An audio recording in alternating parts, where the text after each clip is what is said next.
नमस्कार, आदाब, सत श्री अकाल and good evening. Abhay news के आज के बुलेटिन में मैं सिमरन तिरवार आपका हार्दिक स्वागत करती हूँ। आइए चलते हैं शहर की प्रमुख खबरों की ओर। निजी स्कूल्स द्वारा ऑनलाइन शिक्षा देने के नाम पर की जा रही ठगी पर एक बार फिर से पालकों का गुबार फूट निकला है। इस बार सेंट पॉल स्कूल के बाहर पालकों की भीड़ जुटी। स्कूल के बाहर नारेबाजी की गई। पालकों के विरोध पर स्कूल प्रबंधन कोई ठोस जवाब नहीं दे सका। दरअसल सेंट पॉल स्कूल में पढ़ने वाले बच्चों का ताज़ा साल का फीस कार्ड स्कूल द्वारा हाल ही में जारी किया गया है। फीस कार्ड पर भरे आंकड़े पालकों ने देखे तो उनका गुस्सा फूट पड़ा। प्राइमरी के बच्चों से ऑनलाइन पढ़ाई की फ़ीस, लॉकडाउन के पीरियड की फ़ीस, पिछले 2 महीनों की ट्यूशन फ़ीस और इस तरह की तमाम फ़ीस को जोड़कर पालकों पर दबाव बनाया जाने लगा कि वे जल्द से फ़ीस जमा करा दें। सोमवार सुबह करीब 10 बजे सेंट पॉल के बाहर सैकड़ों पालक जमा हुए और स्कूल की इस चौथ वसूली के खिलाफ प्रदर्शन करने लगे। पालकों का तर्क है कि प्राइमरी में पढ़ने वाले बच्चे स्कूल में ही ठीक से नहीं पढ़ पाते, इनके लिए ऑनलाइन क्लास चलाकर फीस वसूलने का कोई औचित्य नहीं है। लॉकडाउन में जब पूरा देश बंद पड़ा था, उस अवधि की फ़ीस स्कूल वाले कैसे वसूल सकते हैं? स्कूल प्रबंधन से जुड़े लोगों ने इन पालकों से बात की और कहा कि वे अपने स्तर पर सीधे कोई फैसला नहीं ले सकते हैं। शाम को इसी स्कूल के प्रबंधन की ओर से लिखित में जवाब जारी किया गया। स्कूल प्रबंधन का कहना है कि स्कूल द्वारा शासन द्वारा आदेशित कक्षाओं का ही ऑनलाइन संचालन किया जा रहा है। शासन द्वारा आदेशित ट्यूशन फीस के भुगतान के लिए ही अभिभावकों को सूचित किया गया है। ट्यूशन फीस के अतिरिक्त किसी तरह का शुल्क नहीं लिया जा रहा है। इसके अलावा स्कूल प्रबंधन ने यह भी साफ किया है कि ट्यूशन फीस में भी किसी तरह की बढ़ोतरी नहीं की गई है। कुछ लोग ट्यूशन फीस एवं ऑनलाइन कक्षाओं को लेकर भ्रम फैला रहे हैं। लिहाजा यदि किसी अभिभावक को फीस को लेकर किसी तरह की आपत्ति है तो वह सीधे स्कूल प्राचार्य से संपर्क कर सकता है। भगवान महाकालेश्वर की भादो मास की पहली सवारी सोमवार शाम 4 बजे मंदिर से आरंभ हुई। इस बार भी सवारी का रूट परिवर्तित ही रहा है। सवारी बड़ा गणेश मंदिर, हरसिद्धि चौराहा, नरसिंह घाट रोड होते हुए रामघाट तक पहुंची। यहां पूजन के उपरांत हरसिद्धि की पाल, हरसिद्धि माता मंदिर, बड़ा गणेश होते हुए पुनः महाकालेश्वर मंदिर पर पहुंची। भगवान महाकालेश्वर की अंतिम शाही सवारी इस बार 17 अगस्त को निकाली जाना है। शहर में इस बात की अफवाह है कि अंतिम शाही सवारी ढाबा रोड, गोपाल मंदिर, पटनी बाजार, गुदरी चौराहा वाले रूट से ही निकलेगी। हम आपको बता दें कि अंतिम शाही सवारी का किसी तरह का रूट फिलहाल फाइनल नहीं हुआ है। रूट बदलने जैसा कोई निर्णय भी फिलहाल नहीं हुआ है। अंतिम सवारी किस रूट से निकलेगी, इस पर प्रशासनिक स्तर पर अभी चर्चा और निर्णय होना बाकी है।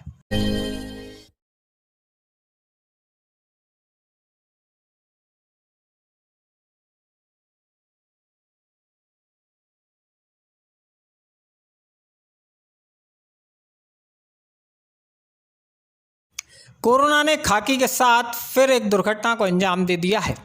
कल के बुलेटिन में ही हमने आपको उन्हेल थाने में बंद रासुका के एक आरोपी के पॉजिटिव निकलने की घटना से अवगत कराया था। इस आरोपी के चक्कर में उन्हेल के 4 पुलिस वाले होम क्वारंटाइन हो गए हैं। अब ताज़ा मामला नागदा से सामने आया है। यहाँ भी लॉकअप में बंद हुआ एक बदमाश कोरोना पॉजिटिव निकल गया। नतीजतन नागदा मंडी थाने के 44 में से 25 पुलिसकर्मी होम क्वारंटाइन कर दिए गए हैं। इस अपराधी को लूट के मामले में पुलिस ने गिरफ्तार किया था।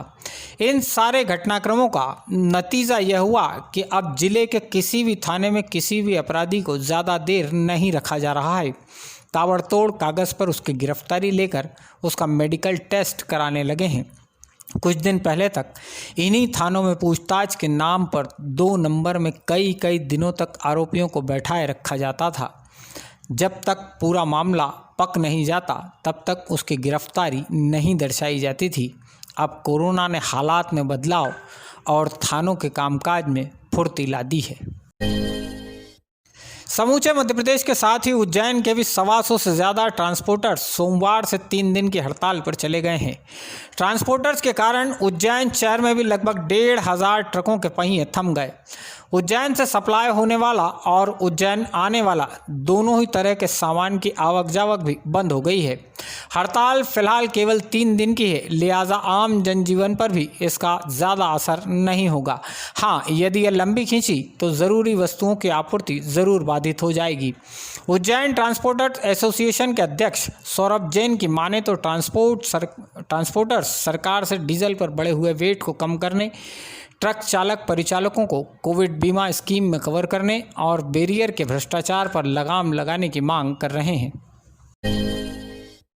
पुलिस ने फ्रीगंज ओवरब्रिज के नज़दीक से बीती रात 6 अपराधियों के एक गैंग को गिरफ्तार करने में सफलता पाई है। पुलिस का दावा है कि इस गैंग के सदस्य आधी रात को हथियारों के साथ ब्रिज के नीचे बैठकर समीप के हनुमान प्रसाद लोहिया पेट्रोल पंप पर लूट करने की योजना बना रहे थे।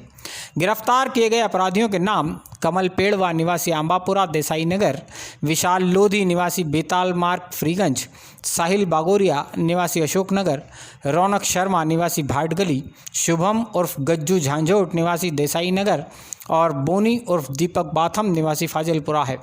इनके पास से पुलिस ने एक देसी पिस्टल, 2 कारतूस, 3 चाकू, 2 लोहे की राड़ और मिर्च पाउडर जब्त किया है। वैसे आपको बता दें कि पिछले कुछ सालों में उज्जैन शहर में डकैती का कोई इतिहास नहीं रहा है। हाँ, आदतन अपराधियों पर लगाम कसने के लिए पुलिस जरूर समय समय पर सख्त कार्रवाई करती रहती है। इन बदमाशों पर डकैती की योजना बनाने की धाराएं हैं, लिहाजा आसानी से इनकी जमानत नहीं होगी और इन्हें लंबे वक्त तक जेल में रखा जा सकेगा। इसलिए जो हुआ वह समाज के लिए अच्छा ही हुआ। विक्रांत भैरव मंदिर के नज़दीक शिप्रा नदी से मिली एक युवक की लाश के मामले में पुलिस हत्या या आत्महत्या के बीच के बारीक पेंच को खंगालने में जुट गई है। अभय न्यूज़ के सूत्र बताते हैं कि शहर के ही कुछ बदमाश किस्म के युवाओं के साथ इस युवक का 8 दिन पहले झगड़ा हुआ था। ये बदमाश इस युवक को दिन रात तलाश रहे थे। इसी बात से आशंका है कि इस युवक की हत्या की गई है। हालांकि जब तक पोस्टमार्टम रिपोर्ट नहीं आ जाती तब तक मामले में कुछ भी निष्कर्ष नहीं निकाला जा सकता है। 7 अगस्त की शाम भैरवगढ़ पुलिस ने विक्रांत भैरव मंदिर के नज़दीक शिप्रा नदी से एक युवक की लाश बरामद की थी।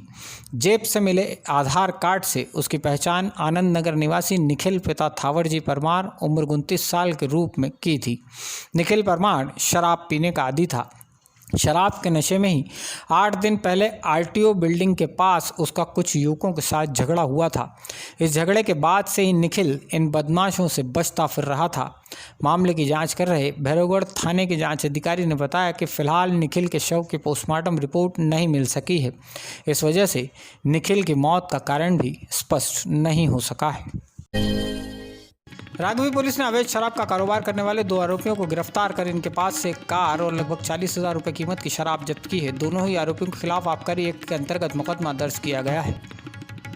नलियाबाखल इलाके में रविवार रात लव मैरिज के विवाद में 2 पक्षों के बीच जमकर हथियार चले। इस झगड़े में नलियाबाखल निवासी यूसुफ और उसका पुत्र गंभीर रूप से घायल हुए हैं।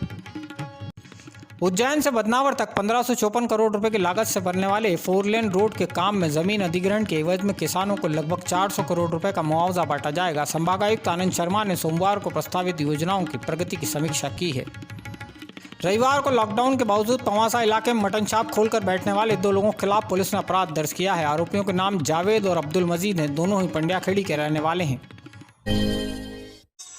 जन्माष्टमी जैसा महापर्व नज़दीक हो और द्वारिका के अधिपति की बात न हो तो बात कुछ अधूरी लगती है। फेस ऑफ द सिटी में हमारी आज की सीरीज़ में हम बात उनकी करेंगे जो पूरे देश में अलग अलग नाम, अलग अलग स्वरूप में पूजे जाते हैं। उज्जैन में उन्हें हम द्वारिकाधीश श्री गोपाल के नाम से जानते हैं। आइए भगवान के जन्म उत्सव से पहले आज हम भगवान, उनके धाम और उनके पुजारी की बात करते हैं। उज्जैन का ज्योतिर्लिंग भगवान महाकालेश्वर का मंदिर देश में जितना प्रसिद्ध है उतना ही प्रसिद्ध है पुराने शहर में बना द्वारिकाधीश गोपाल जी का मंदिर।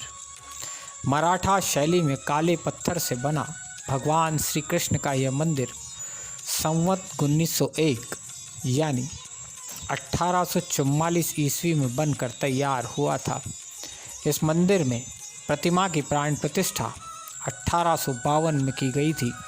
मंदिर का निर्माण सिंधिया रियासत की तब के महाराजा दौलतराव सिंधिया की धर्मपत्नी श्रीमती बाईजाबाई ने कराया था। मंदिर के विशाल स्तंभ और यहाँ की नक्काशी देखते ही बनती है। सिंधिया देवस्थान ट्रस्ट इस मंदिर की देखरेख करता है। वर्ष पर्यंत यहाँ विभिन्न उत्सव और धार्मिक आयोजन होते रहते हैं। साल में एक बार कार्तिक मास की बैकुंठ चतुर्दशी पर खुद भगवान महाकालेश्वर पालकी में सवार होकर यहाँ पहुँचते हैं। हरि से हर का मिलन का यह आनंददायी उत्सव पूरे शहर में उल्लास का वातावरण भर देता है। ये तो हुई भगवान और उनके धाम की बात। अब द्वारिकाधीश के सेवक से जुड़ी कुछ जानकारियाँ भी आपके साथ साझा करते हैं। द्वारिकाधीश गोपाल मंदिर में श्री राम पाठक मुख्य पुजारी हैं। श्री पाठक ने इसी मंदिर में परमात्मा की सेवा में अपने जीवन के 40 साल समर्पित किए हैं। पंडित राधेश्याम उपाध्याय और ब्रजमोहन द्विवेदी के माध्यम से सिंधिया राजघराने की राजमाता श्रीमती स्वर्गीय विजयाराजे सिंधिया ने पंडित श्री राम पाठक को यहाँ पुजारी के रूप में नियुक्त किया था। श्री पाठक लगभग 10 साल तक राणो जी की छत्री और लगभग 15 साल तक मदन मोहन जी के मंदिर में पूजा अर्चना कर चुके हैं। इस लिहाज से इनका अब तक का पूरा जीवन ही भगवान की आराधना में बीता है। पंडित श्री राम पाठक बताते हैं, इस बार जन्माष्टमी का पर्व मंगलवार रात 12 बजे मनेगा। बुधवार सुबह मंदिर में नंद उत्सव के दौरान बाल गोपाल श्री कृष्ण को झूला झुलाया जाएगा। पूरे शहर में जन्माष्टमी के साथ ही मटकी फोड़ उत्सव का आयोजन होता है, लेकिन गोपाल मंदिर पर मटकी फोड़ का उत्सव बछ बारस की दोपहर 12 बजे मनाया जाता है। इस बार बछ बारस तिथि रविवार को पड़ रही है। नाम है मेरा। गोपाल मंदिर में सन 76 से लगा हूँ मैं सेवा में प्रभु की। जब से अभी तक सेवा अर्चन कर रहा हूँ भगवान की। सिंधिया देवस्थान ट्रस्ट का बाजाबाई सिंधिया मंदिर बनवाया ये। यहाँ पे प्रथम जन्माष्टमी होती है। सप्तमी के अंतर्गत 2 जन्माष्टमी प्रथम जो होती है शिव और विष्णु, तो विष्णु की एक दिन बाद होती है।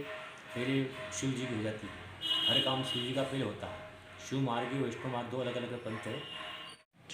सप्तमी के अंतर्गत अष्टमी मनाई जाती है। जैसे सप्तमी 8 बजे 12 बजे सब समाप्त होती है, वैसे भगवान जन्मोत्सव मनाया जाता है। प्रथम 2 जन्माष्टमी होती है, दूसरे दिन हमारे यहाँ नंद उत्सव होता है। नंद उत्सव दिन मिठाई मक्खन वगैरह सब बांटा जाता है। सब भक्त लोग आरती करते हैं। इसके बाद में बज बारस होती है, मटकी फूटती है बारस के दिन। तो ये थी आज की प्रमुख खबरें। आप दर्शकों का प्यार और साथ हमें जिस तरह से मिल रहा है, हम उम्मीद करते हैं वह निरंतर मिलता रहेगा। आज के लिए बस इतना ही। कल दोबारा मिलते हैं ताज़ा तरीन खबरों के साथ। तब तक के लिए मुझे आज्ञा दीजिए। जय श्री महाकाल।